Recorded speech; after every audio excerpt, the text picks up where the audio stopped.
A disturbing video provided by Salt Lake City Police shows two separate incidents of off-duty police officers assaulted while patrolling Salt Lake International Airport. Fox 13's John Franke takes a look at what police describe as a troubling trend.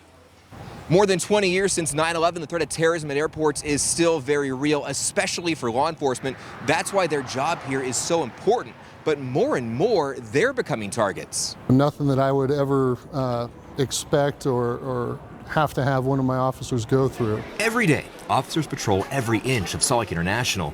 They never expect passengers to do this. On March 12th, a man who police say was not a ticketed passenger and had no business at the airport sucker punched an officer. He appears ready to throw another when he surrenders. Who are you? Court documents show John Beta was arrested and charged with a federal crime. The incident isn't isolated. In February, a man who investigators say did not have a ticket tried to get by security agents. Hands behind your back! The man fought with an officer in a struggle that lasted several minutes. Stop resisting. Give us your other hand right now. Another passenger stepped in to help. Eventually, the suspect was arrested. Hands behind your back. He too faces federal charges. I need backup.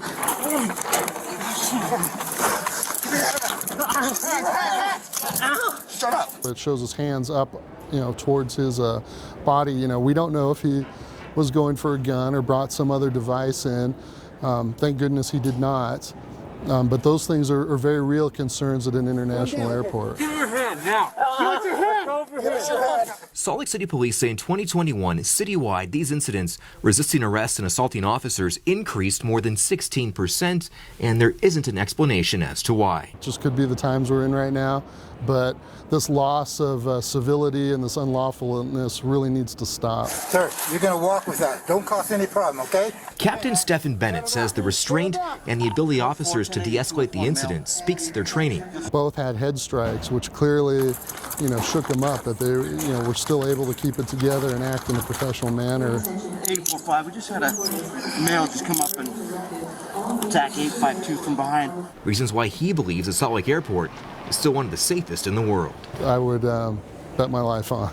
And thankfully, all the officers involved in these incidents only suffered minor injuries. They met with Chief Mike Brown and are back on the job here today. Reporting at Salt Lake International, John Franke, Fox 13 News, Utah. Now, in the video of the February incident near TSA, you'll notice a traveler right there in the navy blue t-shirt step in to help the Salt Lake City police officer. That person is Enrique Rodriguez. He was visiting Utah from California. Turns out he is a retired former law enforcement officer. He tells Fox 13 News he served 12 years with the Los Angeles Police Department and a smaller department in Southern California. When he noticed the suspect resisting, kicking, and breaking free from the officer, his instincts took over.